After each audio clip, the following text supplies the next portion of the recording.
I accidentally transferred $500 to a stranger. He returned the money and wrote, "Don't worry about it." I forgot all about it.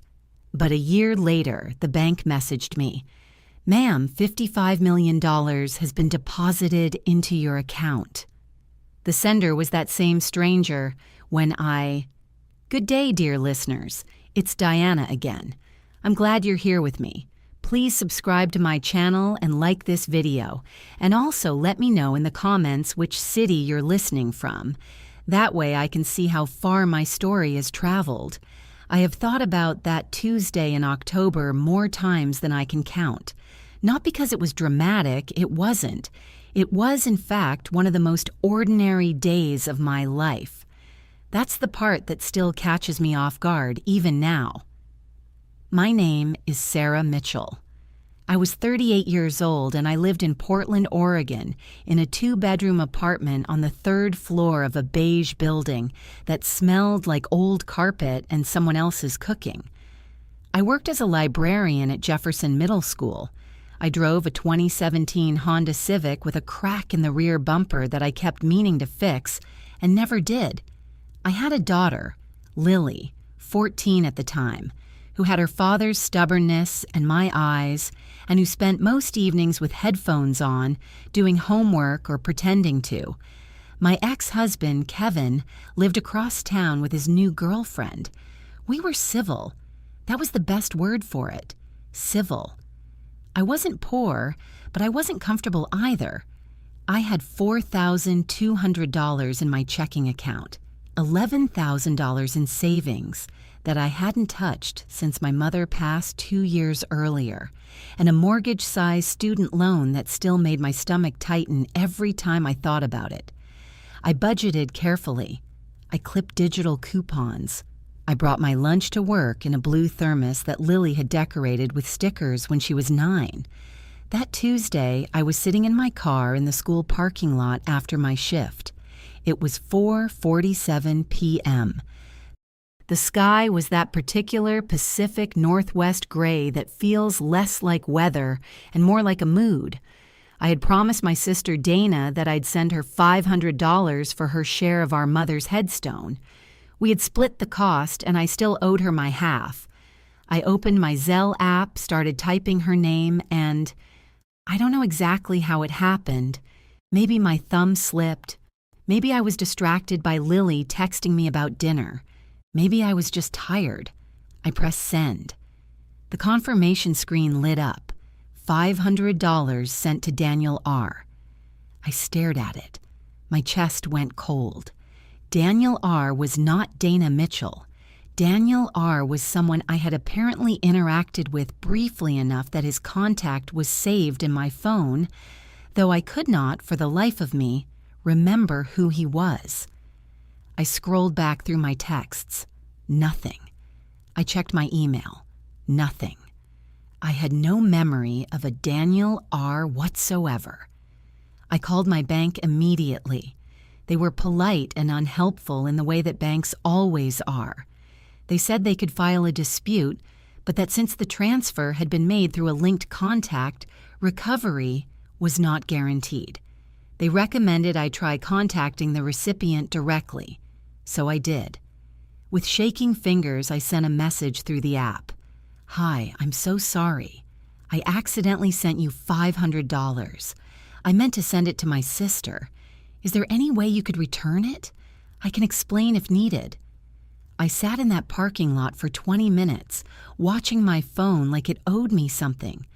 Then the notification came.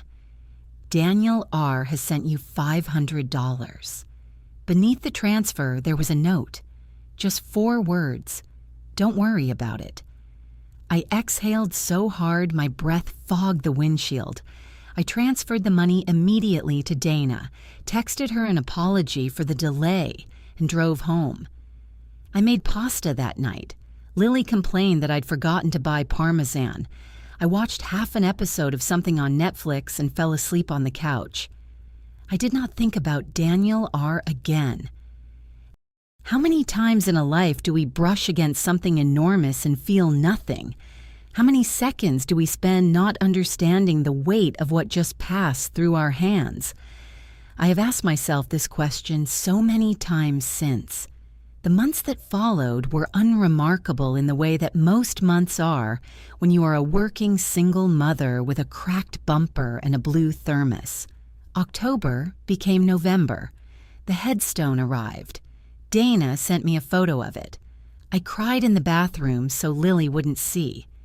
Winter settled over Portland like a gray wool blanket. I applied for a small grant to expand the school library's graphic novel section. I went to Lily's winter recital and cried again, this time in public, which embarrassed her thoroughly. Kevin and I argued over Christmas scheduling via text message. I negotiated. I always negotiated. January, February, March. I changed the thermos stickers because some of them were peeling. Lily picked new ones, little black cats and crescent moons. The school year ended in June. I took Lily to the coast for 4 days. We ate clam chowder in paper bowls on a windy pier and didn't argue once, which felt like a miracle. Then came the second Tuesday in October, exactly 1 year after the accidental transfer. I was standing in my kitchen at 7:22 in the morning, waiting for the coffee to finish brewing, when my phone buzzed with a notification from my bank. I assumed it was the usual, a low balance alert, a payment confirmation, something minor. I unlocked the screen without even setting down my mug. The number I saw didn't make sense to me at first. I read it again, and then again. Incoming transfer. $55,000,000. Sender, Daniel Reeves. The mug slipped. Coffee spread across the kitchen floor in a slow, dark tide. I didn't move to clean it up. I stood there for a very long time, barefoot on the cold tile, reading that number over and over, while the coffee dripped from the counter edge like a metronome, counting down to something I wasn't prepared for. The first thing I did was call the bank. The second thing I did was call the bank again, because I was certain the first call had been some kind of mistake, that I had misheard, that the representative had misread the screen, that there was a decimal point error or a system glitch or some mundane clerical catastrophe that would explain everything. The hold music played for 11 minutes. When the second representative came on the line, she confirmed the same number, $55 million, transferred at 6:58 a.m. Pacific Standard Time. The sender's name, Daniel Reeves. The funds had cleared and were sitting in my account, flagged for review as per standard protocol for transfers above a certain threshold. This will be held for up to 5 business days while our compliance team verifies the transaction, she said, in the tone of someone reading from a very practiced script. You'll receive a written notice by mail. Is it real? I asked. Is the money actually real? There was a pause. Ms. Mitchell, all funds in your account are real until determined otherwise. I hung up and sat down on my kitchen floor in the spilled coffee and did not get up for a long time.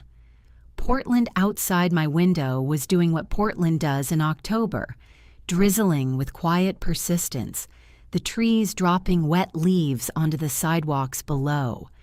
Somewhere on my street, someone was loading boxes into a moving truck. Normal life continuing normally, completely unaware that I was sitting on my kitchen floor with $55 million in my bank account and no explanation whatsoever. Lily came downstairs at 7:45, saw me on the floor, and stopped dead in the doorway. "Mom, what happened?" "I spilled my coffee," I said. She looked at the spreading pool, looked at me, and said, with the devastating precision of a 14-year-old, "You're sitting in it." "Yes," I said. "I'm aware." She got the mop without being asked, which told me she understood something was wrong and was, in her way, trying to help. I cleaned up, sent her to school, and sat at the kitchen table with my laptop open.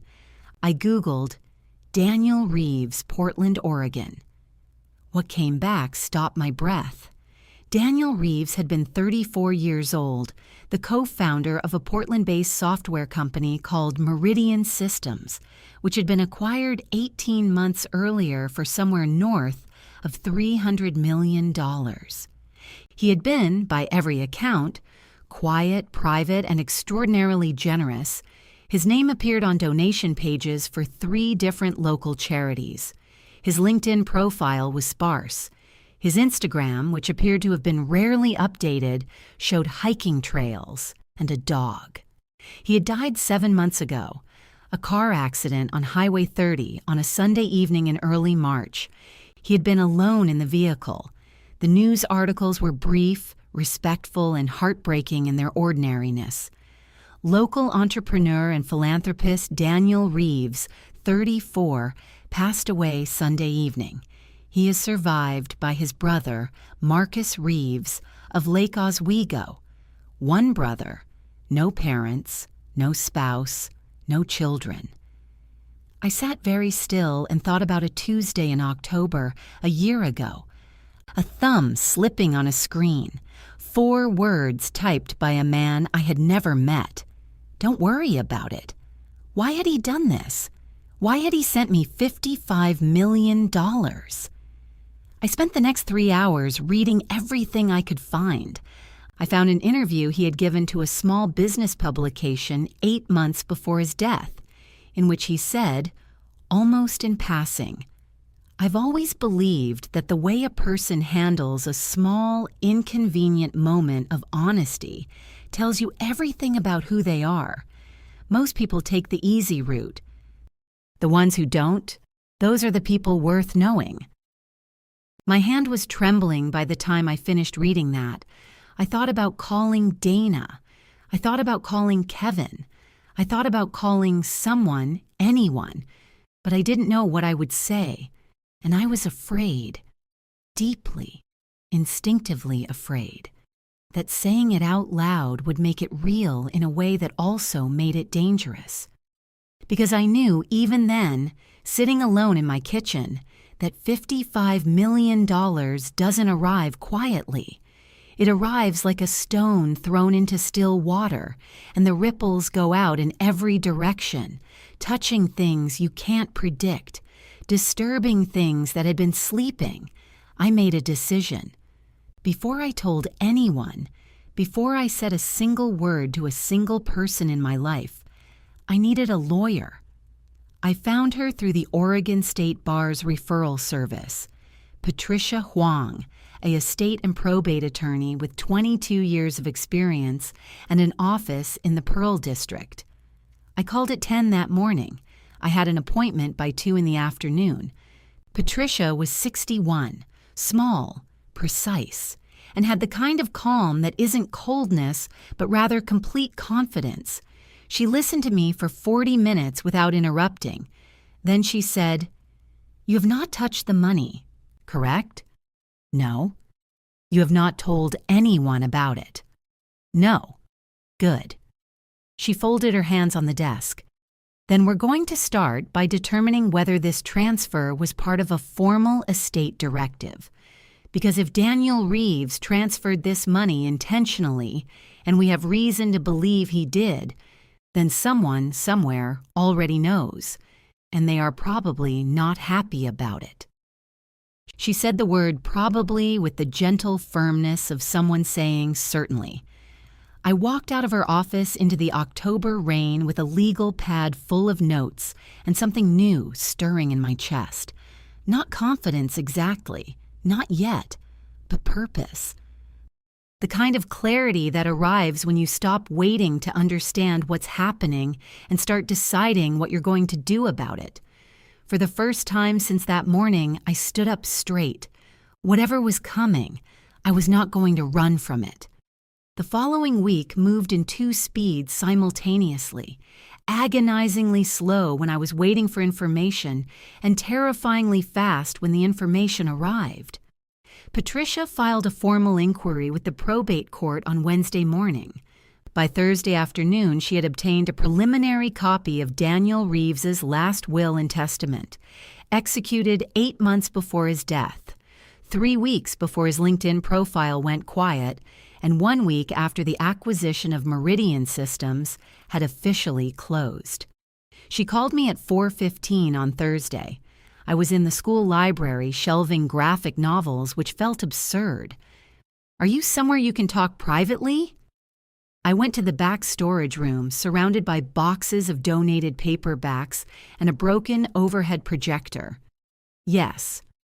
"The will is valid," Patricia said. "It was executed before a notary, witnessed by 2 parties, and registered with the county. Daniel Reeves named you explicitly. Sarah Ann Mitchell, your date of birth, your address at the time, your social security number. This is not ambiguous. He knew exactly who you were and exactly what he was doing." I pressed my hand against the metal shelving unit to steady myself. The projector stared at me with its one dead bulb. "How?" I managed.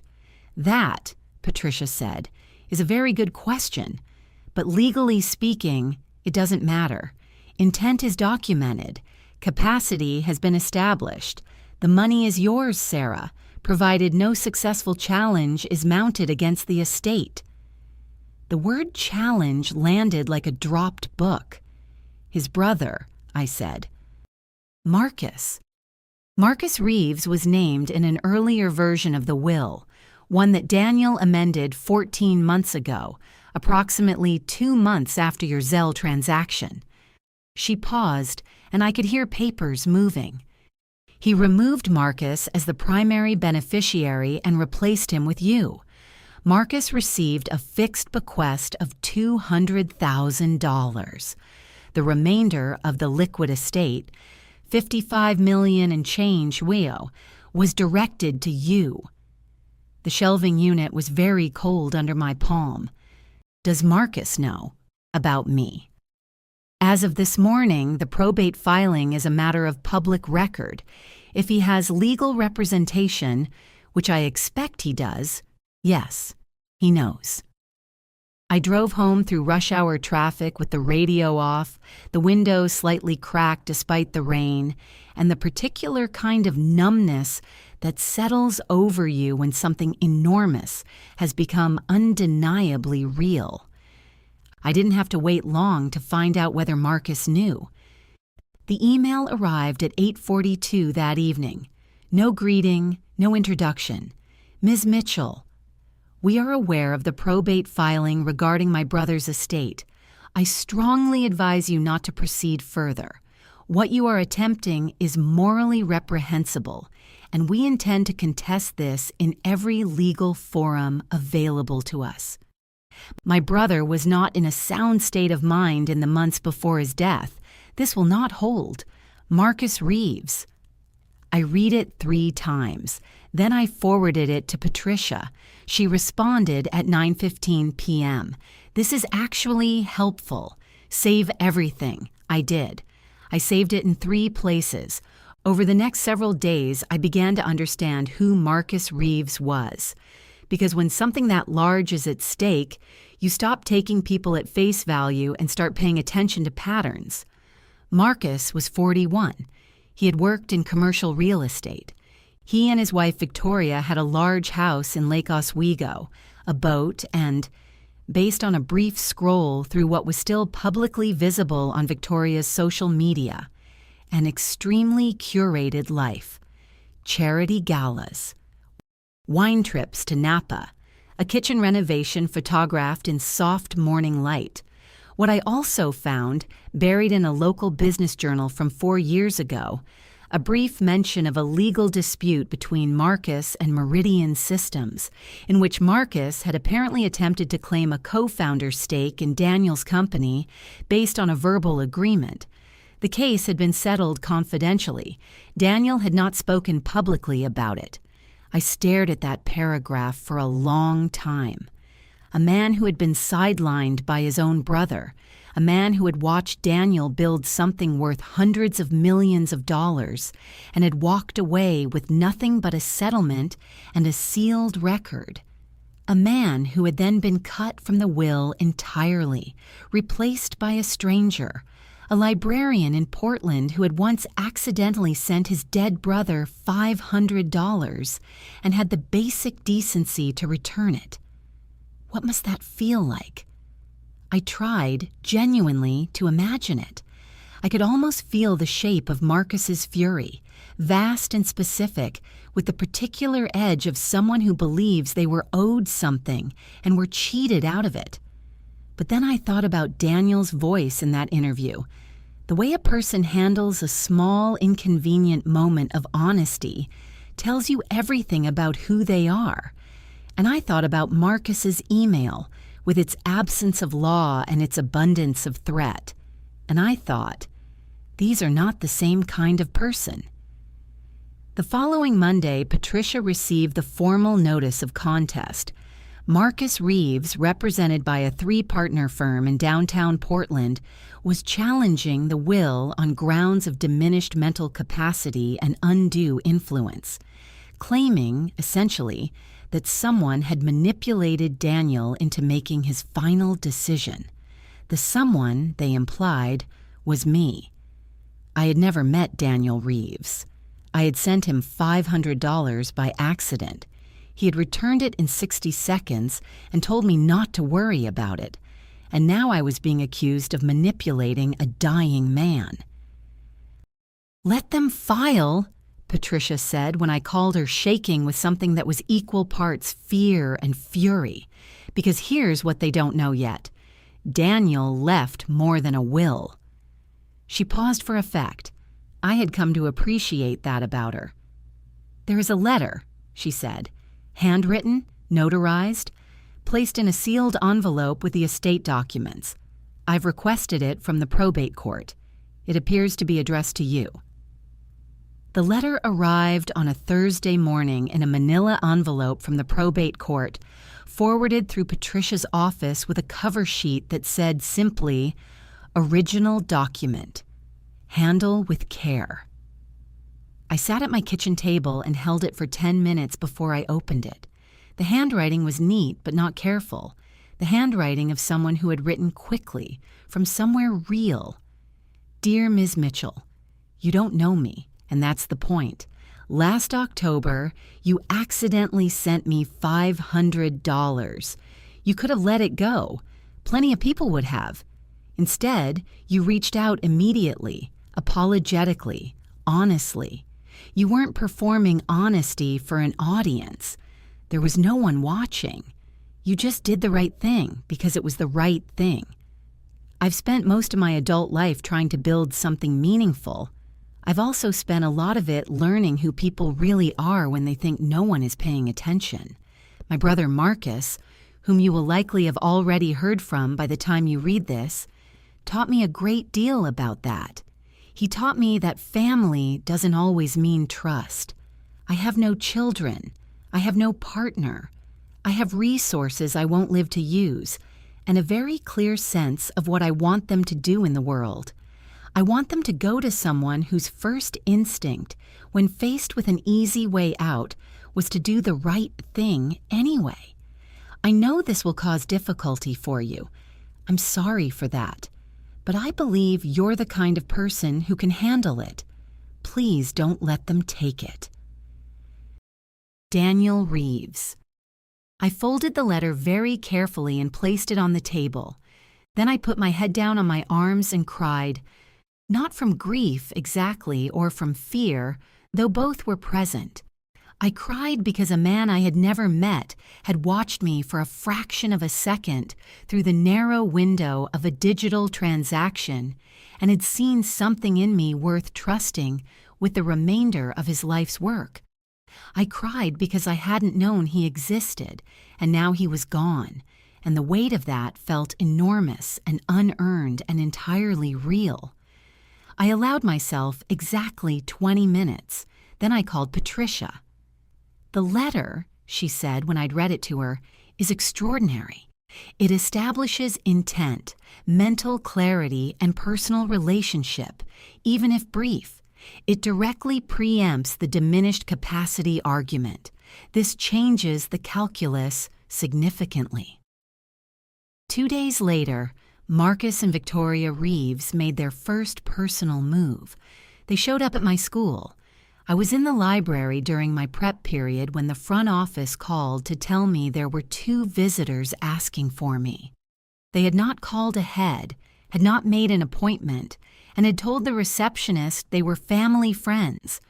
I asked the office to tell them I was unavailable and to please make an appointment through my attorney's office. 40 minutes later, I walked out to the faculty parking lot and found a handwritten note under my windshield wiper. "We know where you live. We know where your daughter goes to school. This money is not yours, and you know it. Walk away while it's still simple. V." I photographed it from 4 angles, put it in a plastic bag, and drove directly to Patricia's office. Patricia was quiet for a moment after she read it. Then she picked up her phone. "I'm filing for a restraining order today," she said. "And I'm contacting the Multnomah County District Attorney's Office because what they just did constitutes criminal harassment and a possible threat to a minor." The motion for a restraining order was filed by close of business that day. By Friday morning, Marcus and Victoria Reeves had been formally served.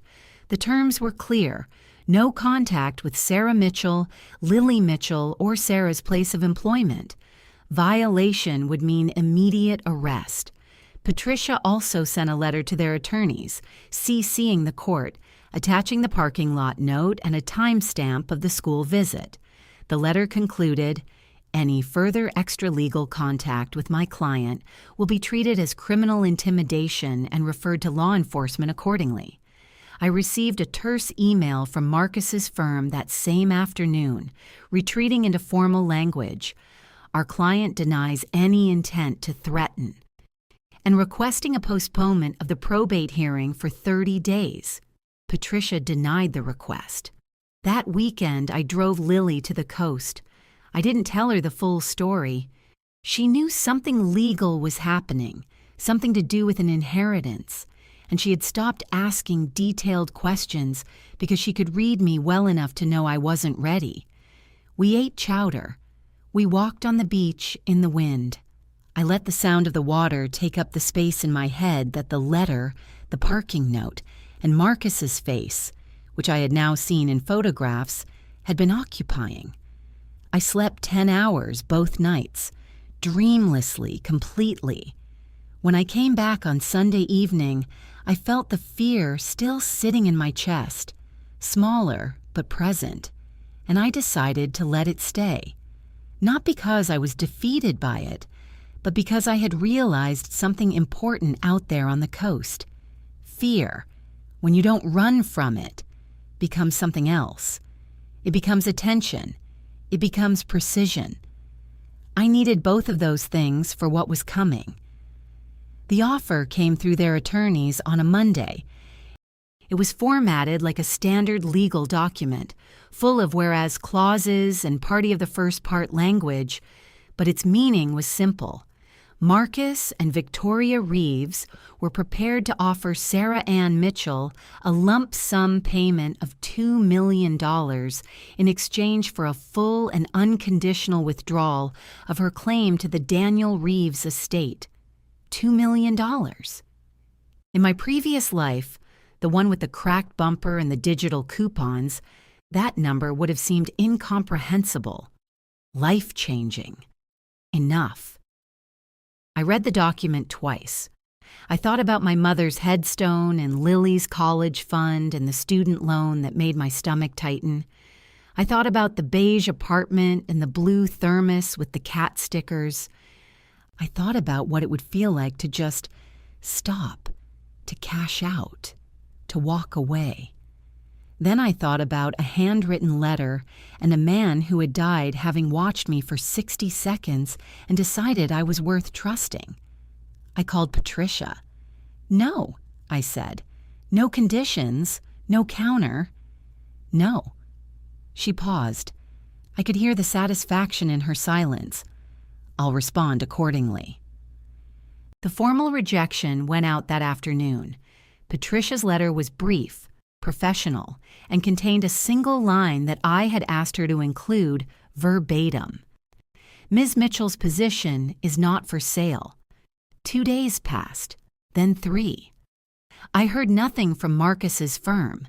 I didn't expect to, not yet. They were regrouping, reassessing. I could feel it.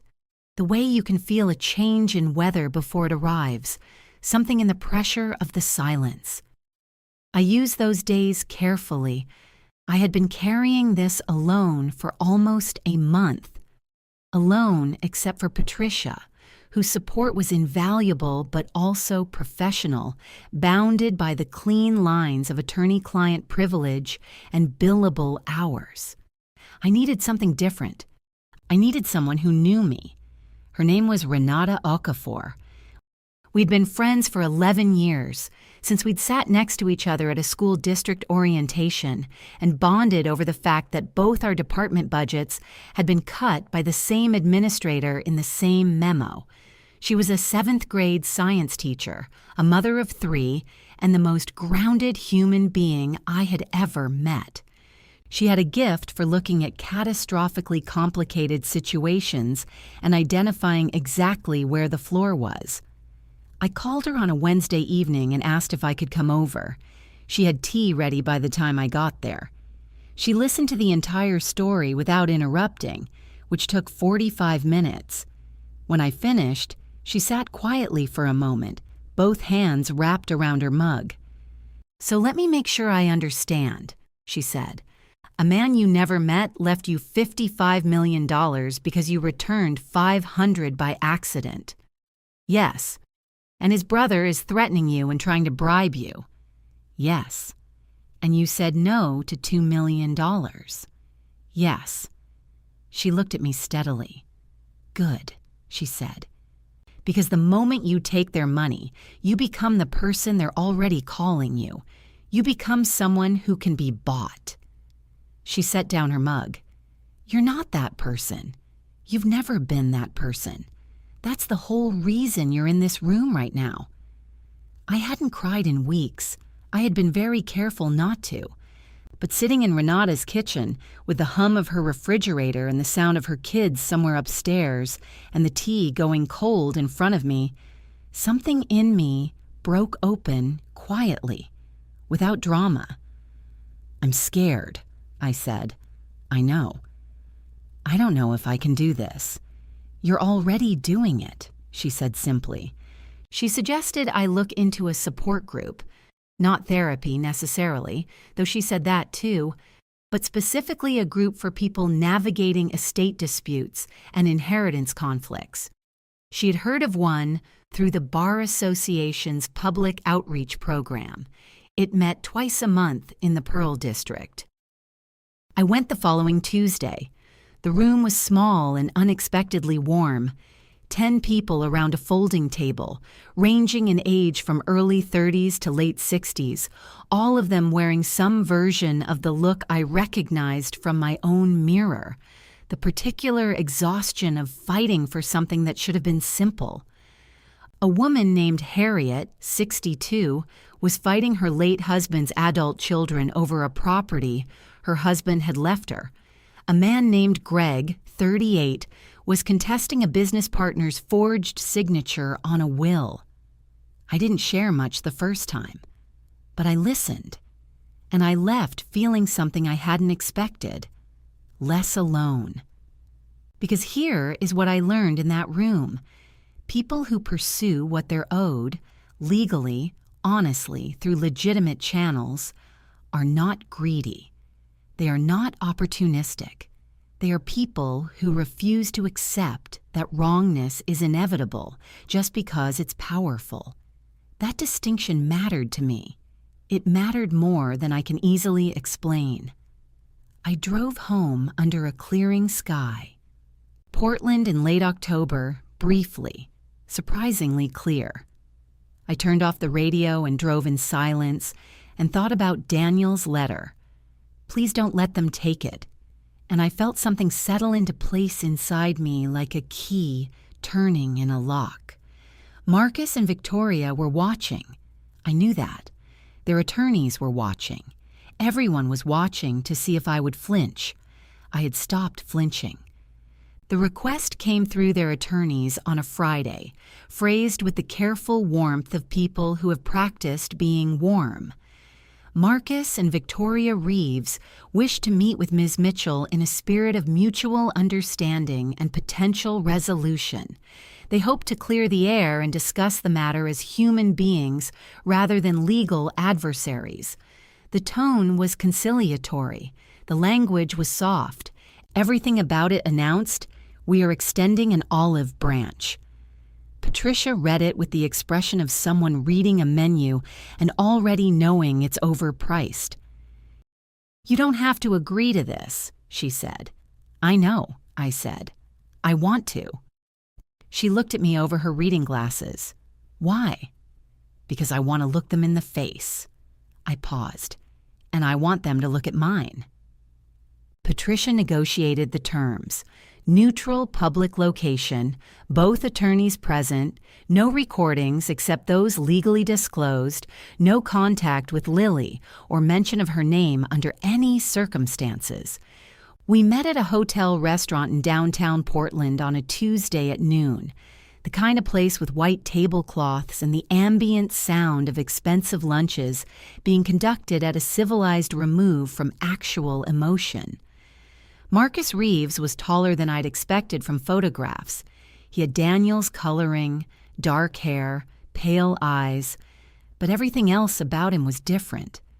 Where Daniel's interviews had shown someone who leaned slightly forward, interested, attentive, Marcus sat back in his chair in a way that occupied space deliberately. He wore a well-tailored jacket. He looked, I thought, exactly like someone who had always assumed he was the most important person in any room he entered.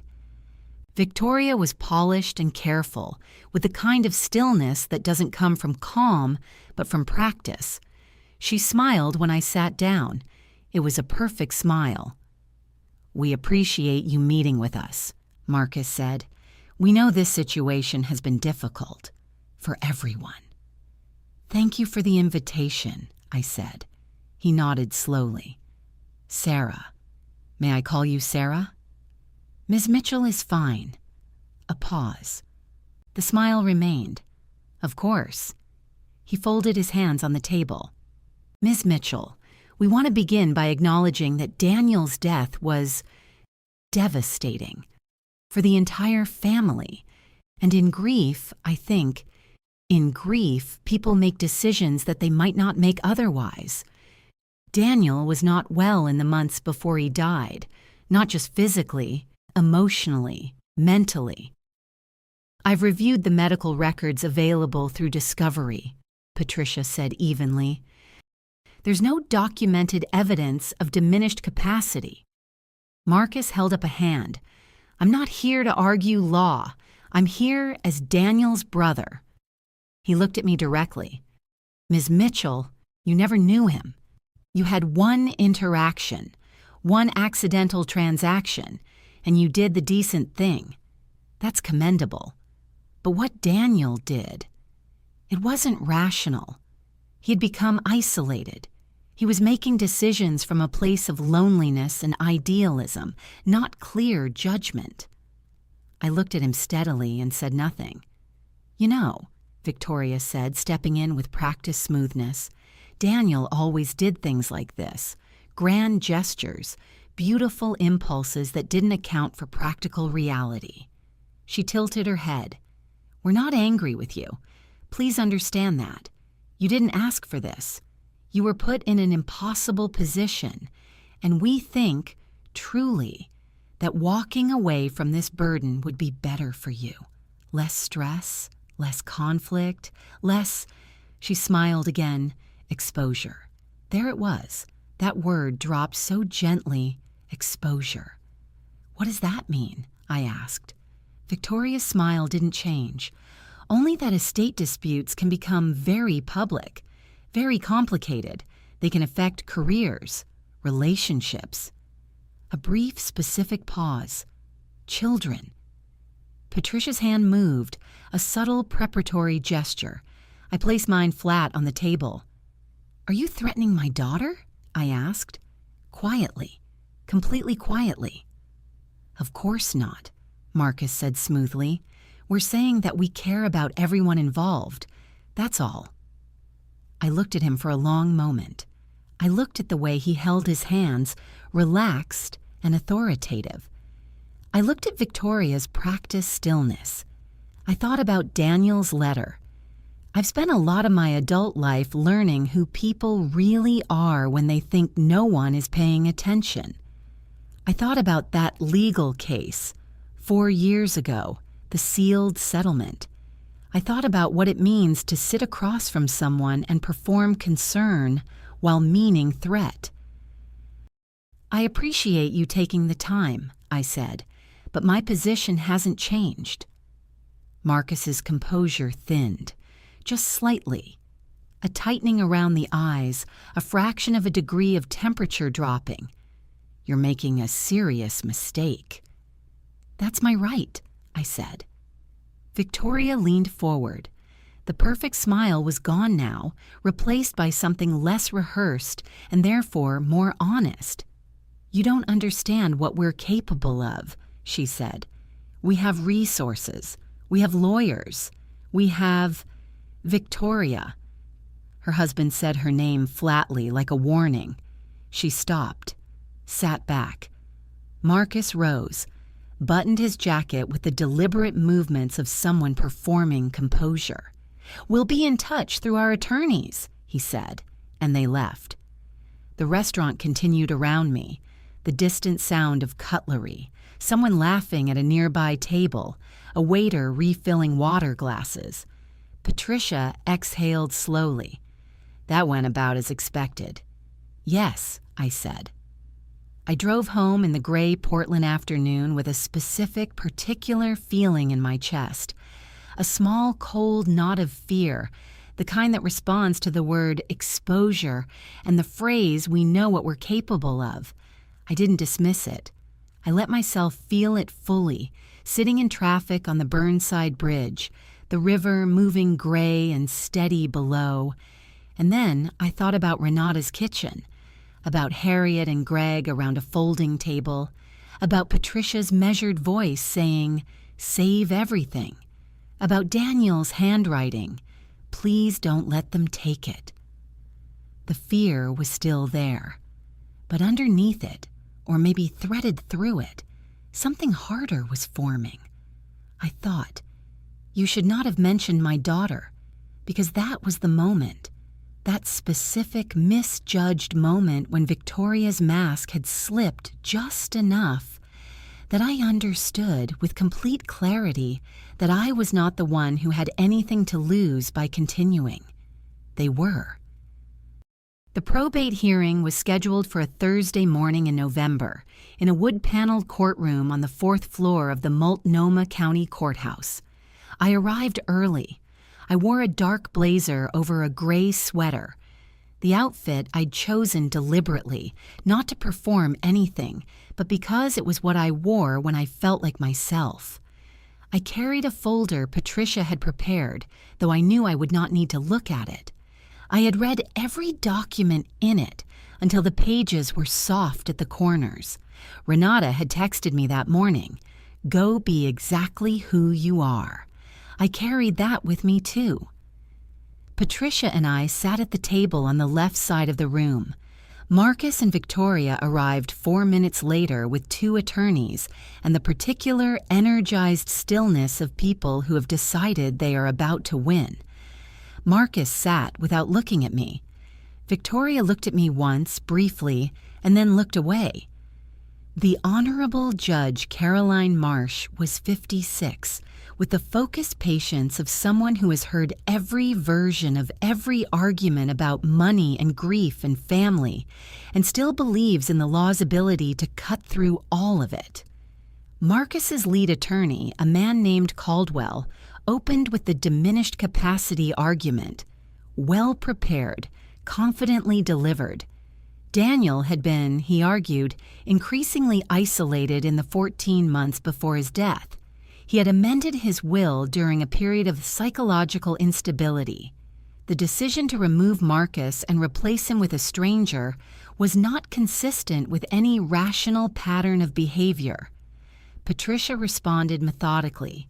Medical records, no diagnosis, Daniel's physician's written statement. Patient displayed full cognitive function at all appointments following the Meridian Systems acquisition. 2 character witnesses who had interacted with Daniel in the months before his death. His estate attorney, who described him as exceptionally clear-minded, and his company's CFO, who had worked with him through the acquisition. Then Patricia presented the letter. She read it aloud in the clean, unadorned voice she used when she wanted the words to carry themselves. The courtroom was very quiet by the time she reached. I've spent a lot of my adult life learning who people really are when they think no one is paying attention. I watched Marcus while she read. His jaw tightened, almost imperceptibly. Victoria looked at the surface of the table. Caldwell attempted to argue that the letter demonstrated emotional instability and irrational idealism. Judge Marsh listened. Then she asked him carefully, "Are you arguing that honesty and deliberate generosity constitute evidence of diminished capacity?" Caldwell retreated gracefully, but the ground had shifted. Then Patricia said, "Your Honor, I'd like to introduce a second piece of evidence." This was the moment Marcus hadn't anticipated. I could see it in the way his shoulders moved, a subtle adjustment, a recalibration. The evidence was a recording. 6 weeks after Daniel's death, Marcus had met with Daniel's estate attorney to discuss the will and its terms. Standard procedure. What Marcus apparently hadn't known, or had forgotten, was that Oregon law requires estate attorneys to record preliminary meetings with interested parties when a contest is anticipated. The recording had been subpoenaed as part of discovery, buried in a collection of 300 pages of documentation that Caldwell's team had apparently reviewed and dismissed as irrelevant. Patricia had not dismissed it. In the recording, Marcus said, in his own voice, clearly, with no ambiguity, he changed it because of some woman he'd never even met. He always did this, gave everything away to prove a point. He was always trying to make me look bad. Even in death, he's doing it. Not grief, not concern, not the language of a brother worried about his sibling's mental state. The language of someone who believed he had been deliberately denied something he was owed. Patricia played it twice. The second time, Caldwell was already writing notes in a rapid, tight hand. Judge Marsh set down her pen. She looked at Marcus. What followed was not dramatic in the way courtroom dramas are dramatic on television. There were no shouts, no accusations thrown across the room. Instead, there was a very particular, very painful kind of collapse, the kind that happens quietly to people who have been holding a position for a long time and suddenly feel the ground beneath it give way. Marcus's story had been, Daniel was not in his right mind. He was isolated. He was vulnerable. He was manipulated. But the recording said, he was always trying to make me look bad. That is not the language of someone describing a vulnerable brother. That is the language of a sibling rivalry. And sibling rivalry is not undue influence. It is not diminished capacity. It is not a legal argument. It is just a man who wanted something his brother had chosen to give to someone else. Caldwell requested a recess. Judge Marsh granted 15 minutes. I sat in the hallway on a wooden bench. Patricia sat beside me. Neither of us spoke. Through the tall courthouse window, Portland was doing what it did. Gray sky, wet streets, the ordinary motion of people going about their ordinary lives, unaware that in a wood-paneled room on the 4th floor, $55 million was deciding where to land. When we returned to the courtroom, Marcus looked different. Not broken, not yet, but diminished in some way that had nothing to do with the law. He looked like someone who had rehearsed a version of himself that had just been shown not to fit. Victoria looked at her hands. Judge Marsh resumed. She asked Caldwell 3 precise questions about the evidentiary basis for the diminished capacity claim, questions that each, gently and comprehensively, dismantled it. Caldwell answered carefully, skillfully, but I could see in Patricia's posture that she heard what I heard, a structure failing to hold its own weight. The hearing would not conclude today. Formal judgment required additional review and a written ruling. But as we gathered our papers and rose to leave, Judge Marsh said in the particular neutral tone of judges who are not supposed to indicate outcomes, "The court will have its written ruling within 10 business days. I appreciate the thorough preparation of both counsels." Then, "I'll note for the record that the weight of current evidence is substantial." I walked out of that courtroom with Patricia's hand briefly on my arm, the only celebratory gesture she allowed herself, and the November air hitting my face cold and clean and real. I did not look back at Marcus and Victoria. I didn't need to. The ruling arrived on a Wednesday morning. Patricia called me at 8:03 a.m. "It's over," she said. "You won."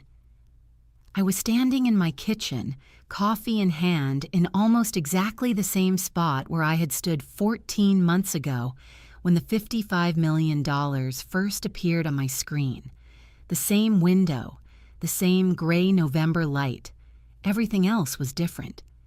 Judge Caroline Marsh's written ruling was 22 pages, and I read every word of it twice. It dismantled each of Marcus's arguments in sequence, like someone calmly removing bricks from a wall that was never going to stand. On diminished capacity, the evidence presented by the contesting party fails to meet the legal threshold required. The decedent's medical records, his estate attorney's testimony, and the personal letter all demonstrate clear, deliberate, and rational intent. On undue influence, no evidence was presented establishing any mechanism by which Ms. Mitchell could have influenced the decedent.